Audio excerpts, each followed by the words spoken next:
Hey world, Dan Brown here with a very special episode of Pogo Bat.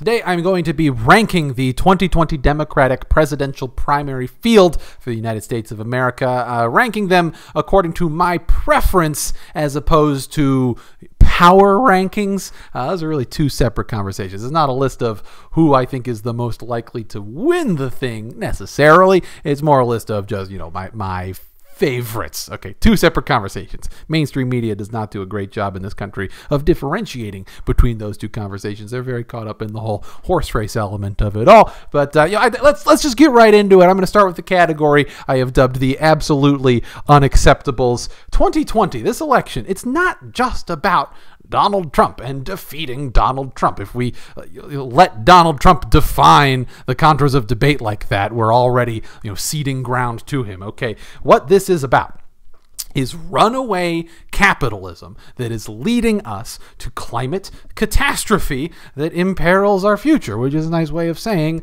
might kill us. Increasingly looking like it will probably kill us if we don't do something about it yesterday.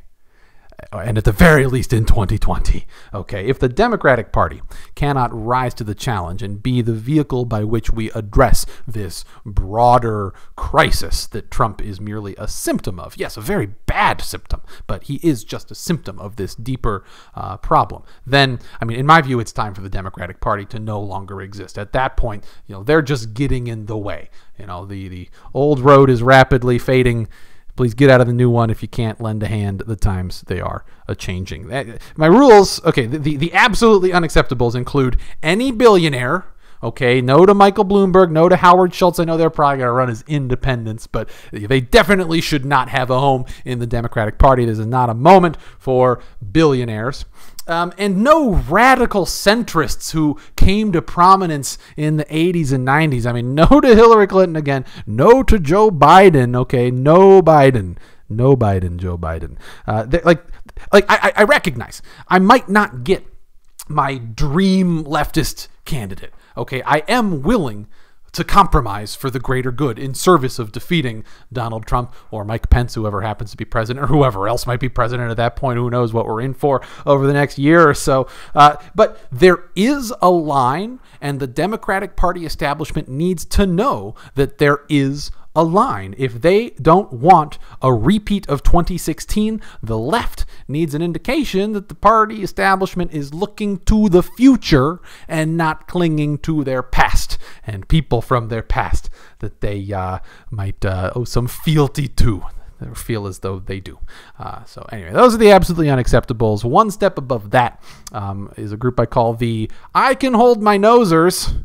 These are candidates that I will not lift a finger for in the primaries, but should they win the nomination, which I recognize is a very real possibility, I would at that point, of course, do everything in my power to help them defeat Donald Trump, Mike Pence, or whoever else it might be. And number 7, the very back of the pack, a candidate that I'd have to hold my nose very, very firmly on a general election day to vote for President Booker. Hard to even say that.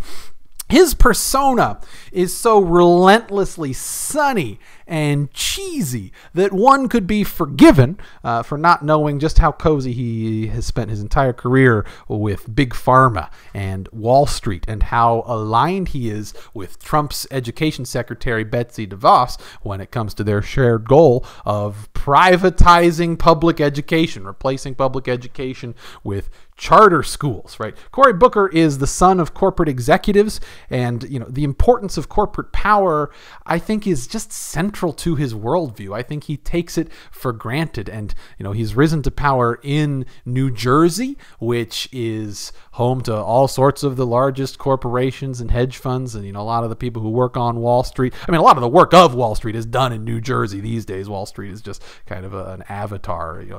The business is not mostly done there anymore. A lot of it is done in New Jersey. All this is to say, Cory Booker has, hitched his wagon to these people. He might be a good fit for New Jersey, but that doesn't make him a good standard bearer for the nation at large. There are articles below talking more about how problematic Cory Booker is. Very I'd hold my nose, but I frankly don't see him gaining a whole lot of traction in this primary. I don't know really where his base comes out of. There are other, even if you're okay with voting for a candidate that I might consider problematic, I just think you'd probably trend towards someone other than Cory Booker regardless. But anyway, number 6, a little better than Cory Booker, I have Beto O'Rourke. Yes, everyone wanted to see him defeat Ted Cruz, but people forget that was mostly about Ted Cruz. It's not that there's anything particularly special about Beto O'Rourke. Ted Cruz is the reason that the whole nation tuned into that race, is the whole reason that so many people just threw money at Beto O'Rourke, because if he had beaten Ted Cruz, it would have made Ted Cruz so sad. He would have been so sad, and that would have made so many of us so happy to see him have to give a concession speech. Beto, he just kind of looks like a lukewarm Democrat when you take Ted Cruz out of the equation. We need more than just star power and fundraising ability. A lot of the so-called Obama people who worked for Obama's campaigns and then worked in Washington throughout the Obama administration and pride themselves on knowing the inside baseball of the thing and knowing the kind of brass tacks of what it takes to run a campaign and win an election. They're really into O'Rourke, but I think that they have a problem seeing the forest for the trees. Yes, his ability to raise a whole bunch of money and the fact that he has high name recognition nationally means that he could compete in a Super Tuesday that has the 2 most populous states, has California and Texas, as early as they've ever been in the process, which is going to make it more difficult for candidates that don't already have that base of support and that name recognition to be there. But where is the soul? Where's the soul in that? Where's the ideological underpinnings that you can build a broader movement out of with O'Rourke? He's just the highest office he's ever held was the House of Representatives in West Texas, which is not nothing. We've had presidents that have only been members of the House before, but there's an article in the description in Jacobin that talks about how Beto-mania kind of betrays this problem the left has, and the Democratic Party specifically has, where we are overly fixated on the office of president itself. And in service of trying to win the presidency, we totally overlook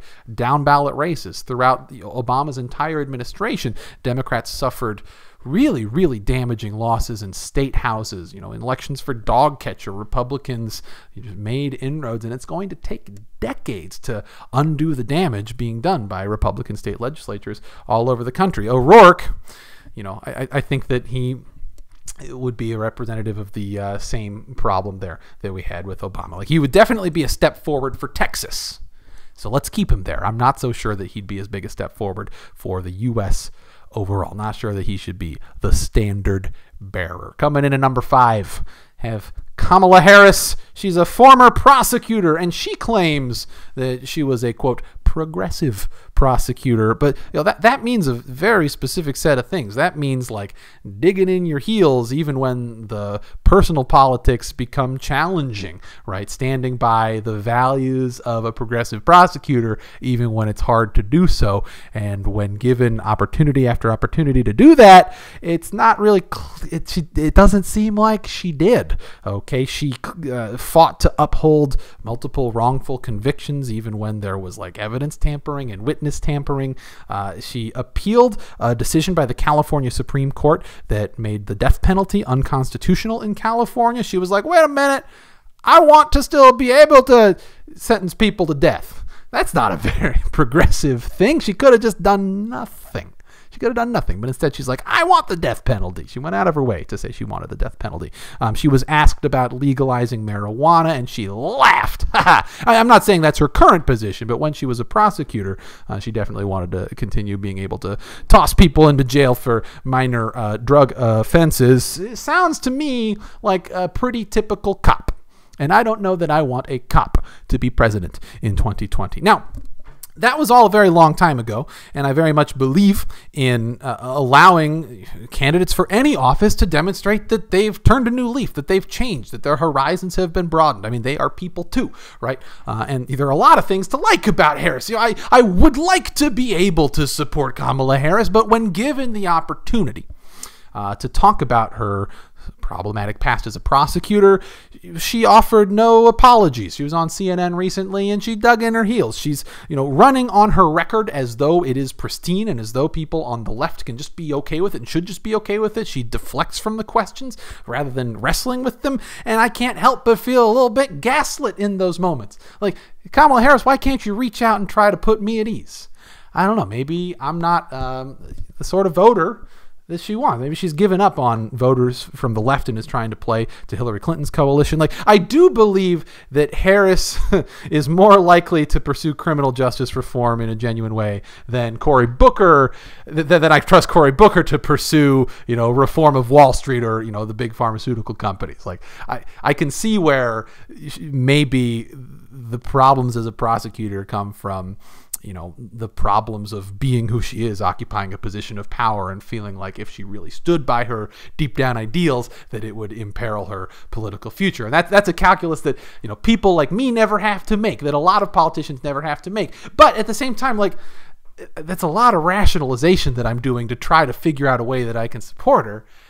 I wish she could just talk to me. I wish she could just say something that would put me at ease, but she hasn't done it. And so I can't say I'd be enthusiastic about a Harris presidency, but I if she wins the nomination, would absolutely support her. There's an episode of Deconstructed Podcast, one of my favorite podcasts, in the description where they talk about her past as a right-wing prosecutor.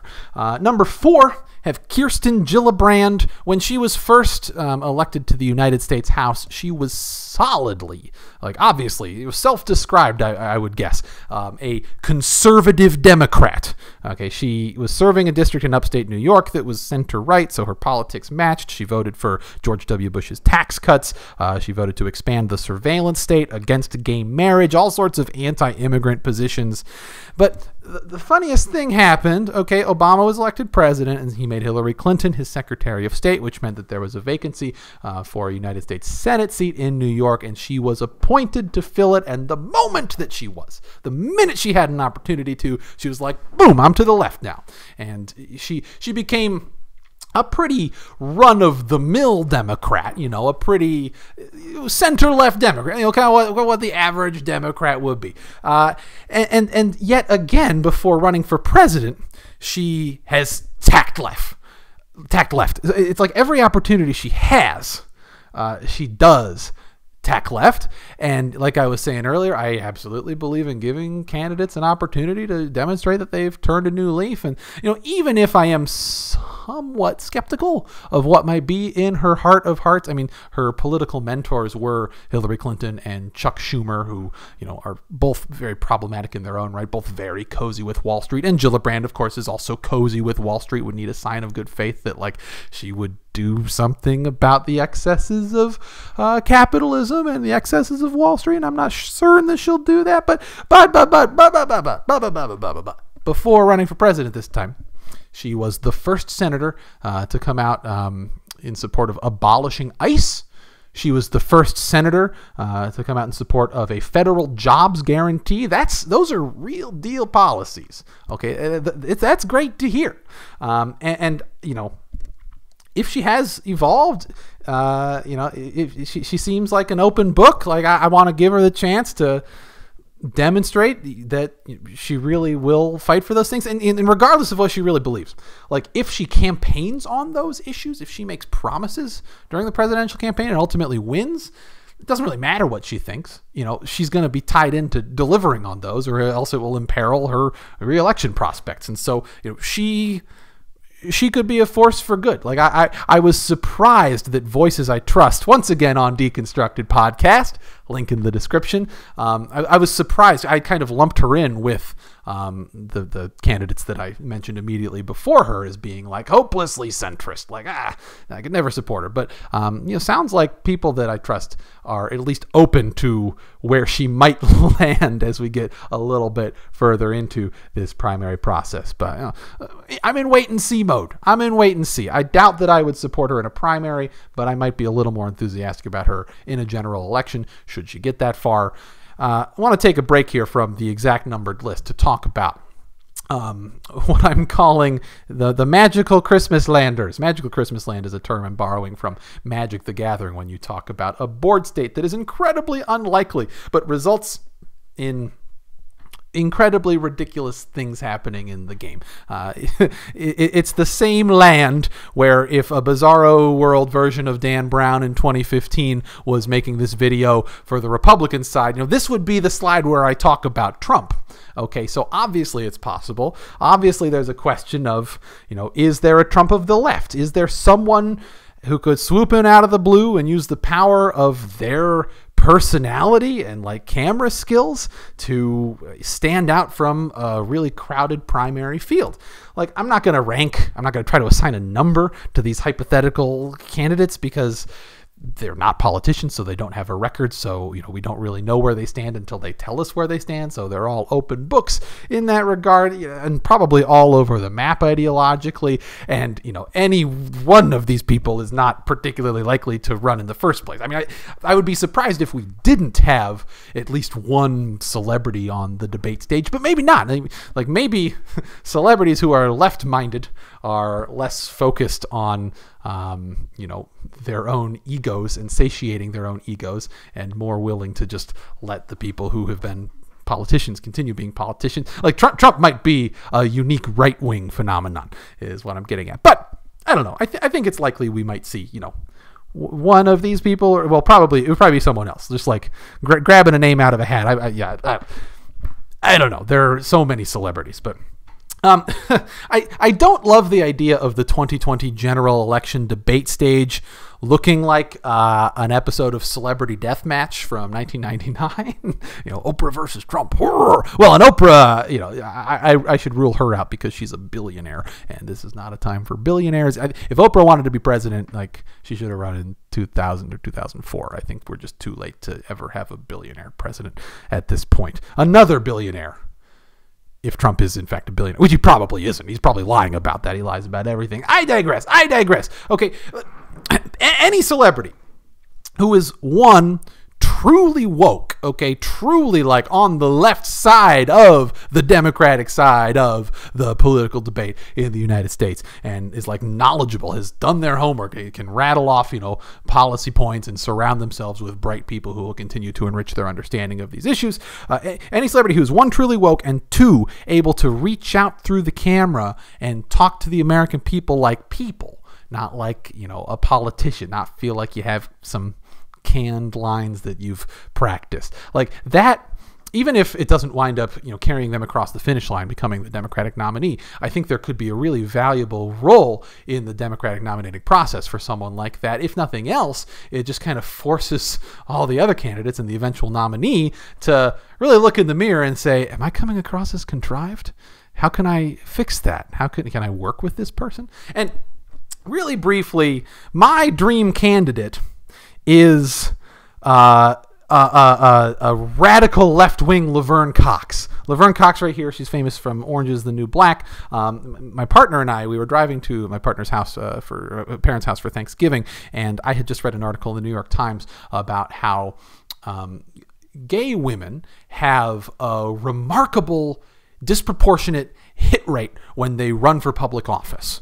Okay, and so that started a conversation with Tracy about, well, who are some gay women celebrities? And I know Laverne Cox. Well, I don't know what Laverne Cox's orientation is. She's a trans woman. So we eventually got to talking about just LGBTQ plus women generally. And the name that we couldn't shake was Laverne Cox. Like, if you've ever seen her act or interviewed, you just kind of intuitively understand how deeply empathetic and caring she is. And we did some research after to try to glean what her politics might be. And there was nothing too specific, like policy-wise, but everything she said seemed to indicate that she might very well be very woke. And, you know, I think that it's a feature, not a bug, politically. If you look at Obama, if you look at Donald Trump, they both, I mean, Trump more cynically, of course, but they both represented kind of the far edge of what anyone thought was possible,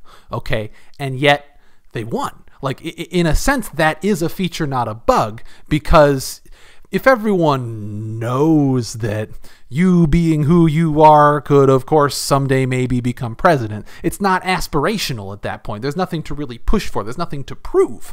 But like in 2020, I think Laverne Cox could be the very far edge of what is possible and could be a unity candidate. I mean, again, I'm talking about like left-wing Laverne, like socialist Laverne Cox could be a unity candidate for, you know, the left of the party and also for, you know, more of the Hillary Clinton wing of the party. And that could be a very viable, I mean, I don't know, again, we're in magical Christmas land, probably not going to happen, but I don't want to spend too much more time talking about this. If you know someone who knows someone who knows someone who knows Laverne Cox, just try to whisper it up the chain. At the very least, I want her to know that there are at least a couple of people whispering about it, so that if she has any inclination at all to do it, she knows it's not just totally batshit. Okay? I mean, maybe it is, but what isn't? Okay? Moving along. Probably not going to happen. All right, the next category I have called Sherrod Brown's very own category, which is a shorter way of saying candidates who share my values and might win, but I don't see as being the most likely to win, and so I'm not hitting the ground running for them, but could quickly come around if they start doing better than expected. That's the Sherrod Brown category. Well, you know, number 3 is Sherrod Brown. So in that same episode of Deconstructed that surprised me with their openness to Gillibrand candidacy, it starts off by interviewing U.S. Senator from Ohio, Sherrod Brown, positing, wondering aloud if he might be the candidate to defeat Donald Trump in the Rust Belt, which is a term I learned Sherrod Brown doesn't doesn't like. The Rust Belt being Ohio, Michigan, Pennsylvania, Wisconsin. That's kind of where Trump surprised everyone and won the election. If he hadn't won those states, would have been a very, very different picture. So in Deconstructed, Mehdi Hassan was wondering, could Sherrod Brown be this person? He's unabashedly progressive, has been his entire career. He speaks the language of economic populism fluently. I don't know about more of the brass tacks concerns. I don't know about his name recognition. I don't know about his campaign organization. I don't know about his ability to fundraise. And policy-wise, there are a couple things. His political base is, are unions in Ohio, like Ohio's manufacturing base, and because their livelihood is dependent on, or it might complicate their livelihood, I should say, to enact new environmental regulations. He's been a little bit waffly on that. He hasn't committed to a Green New Deal, which is a pretty important litmus test for me, to be honest. So I would like to think that if he announces a presidential campaign, as soon as he's on a national stage, he would come around to endorsing a Green New Deal. Would need to see that. Also, he weirdly hedged on Medicare for All. He voted against Bernie Sanders' bill. And he did it in a weird way. He was like, I've been advocating for Medicare for all for my entire career. I just think that right now we should do Medicare at 55, which would be good. If we could get Medicare at 55 passed, that would be progress. I think I maybe disagree with the calculus there. I think that now is the moment for Medicare for all, but he's kind of trying to carve out this niche space for himself where he, he's on the left side of the Democrats' debate. Okay, and it's not even really a question of left-right from there. It's more about style. He seems to be advocating for pragmatic progressivism, incremental change. Let's do what we know we can do and go from there. And I think that's healthy. I think there's definitely room for that in the debate. And aside from that, is very unabashedly progressive. If he beats the odds and starts to catch on and seems to be like the candidate, then I could very quickly get on that bandwagon. And I would lift many fingers for Sherrod Brown in that situation, even before he has the nomination of the Democratic Party. But, I'll just have to say, so that's the Sherrod Brown category. The final category I have here, they're called the GOATs, the greatest of all times. 2 candidates, either of which would be the greatest U.S. presidential candidate of all time. Just policy-wise, either one of these would be so great. Number 2, Elizabeth Warren. If she had run in 2016, hot take here, I think she'd be president right now. We can't go back and see. There's no way to know. But I think it would have been easier for her to peel off some voters from Hillary Clinton than Bernie Sanders. They wouldn't have, stood in such stark opposition to her. I mean, who's to say? Who's to say? But I think if Warren had made the jump, made the leap in 2016, she could very well be living at 1600 Pennsylvania Avenue right now. I disagree with her belief that her quote, belief in markets right down to her toes. But there is no capitalist that I trust more than Elizabeth Warren to rein in the excesses of Wall Street. She was a tenured professor at Harvard University teaching bankruptcy and commercial law. And, in those 2 subjects was one of the world's 3 foremost experts, and still very much is. She has more expertise when it comes to the machinations of complex financial instruments on Wall Street than any candidate. She's just a brain. She is a brain, and she's charismatic to boot. She's folksy, I dare say. She has more expertise on those things than any candidate, and possibly any person out there at all. She did not get involved in politics because she'd always wanted to, because as a child she dreamed of becoming president. No, she got involved in politics, not to satiate her ego, but because she knows the enemy. She knows Wall Street better than anyone, and she felt duty-bound after the Great Recession in 2008. The Wall Street's entrapment of the poor and middle class is an affront to Elizabeth Warren that cuts to her core, that cuts to her middle-class upbringing, and she is mad as hell on behalf of all of us. Much appreciated. And she is savvy enough to make them pay. I mean, another hot take here about Warren. In terms of horsepower up here in the skull, I believe that she will be the smartest candidate on any debate stage. That's not saying that she's necessarily the best. We got Bernie Sanders right here. Oh, and I've got something I want to do real quick. I got a little Shania Twain song pulled up. Let's see, where are we at?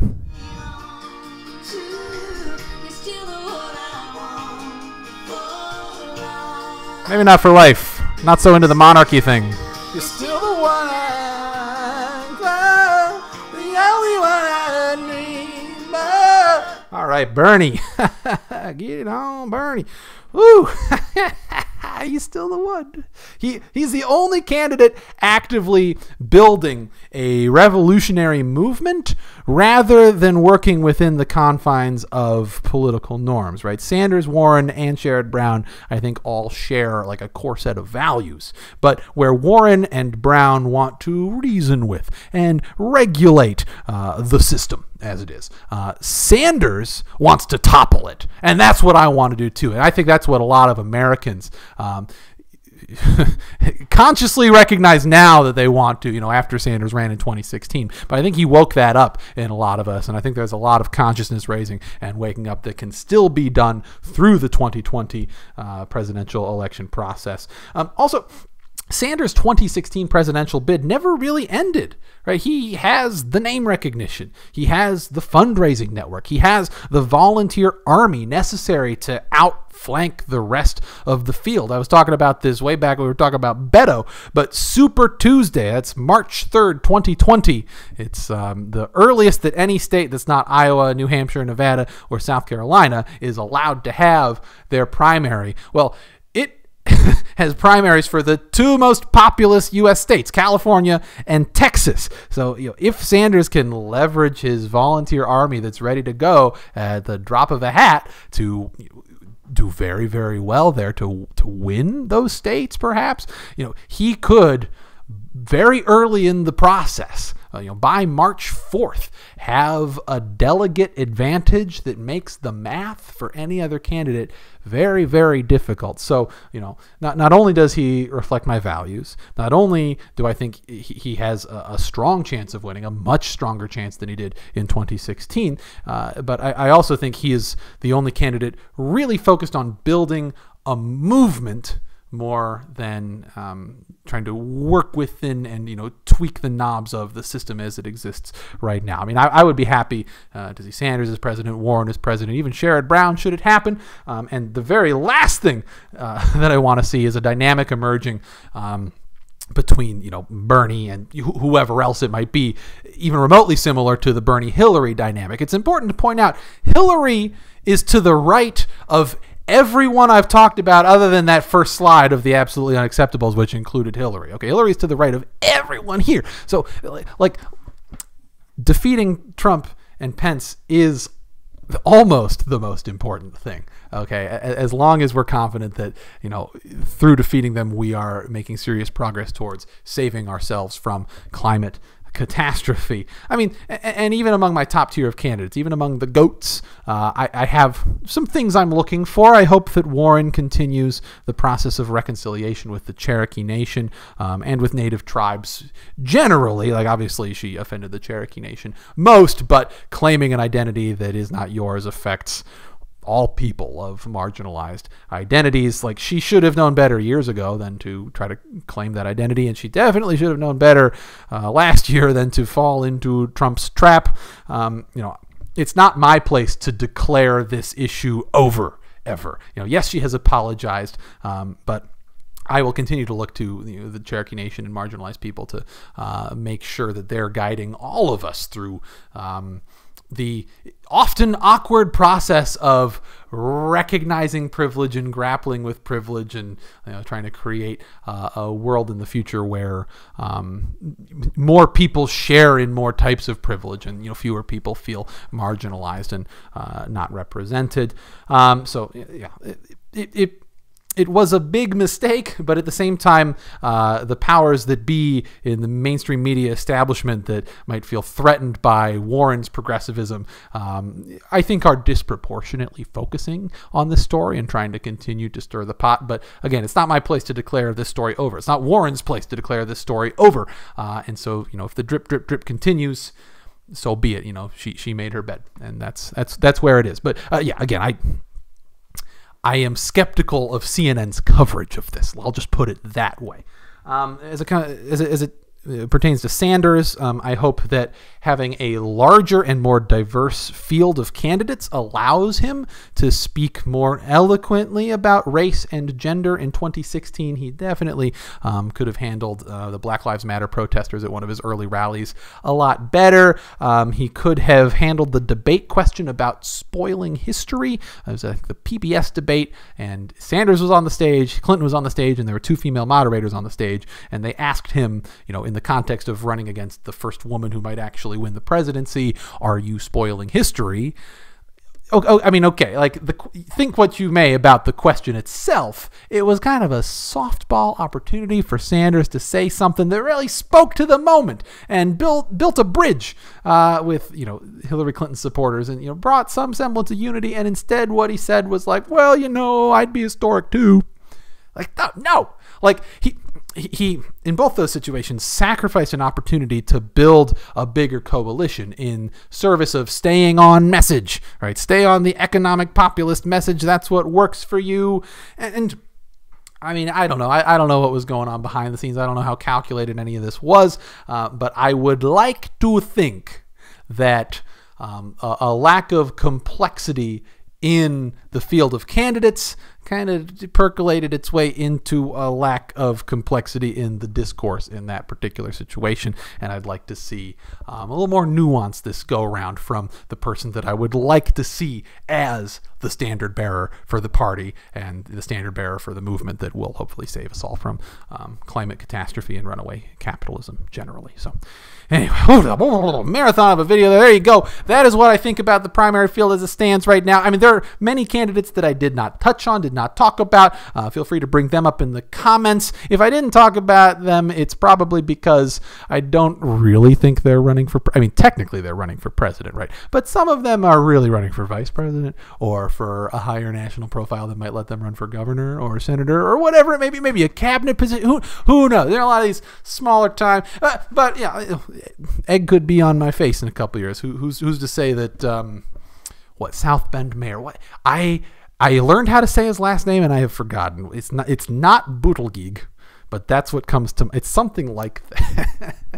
Buttigieg. Maybe Buttigieg will be the president. Who knows? Who's to say? All right, leave a comment below. Let me know what you think about this list, and subscribe to Pogo. Oh, check out all the links in the description too that I've been referencing.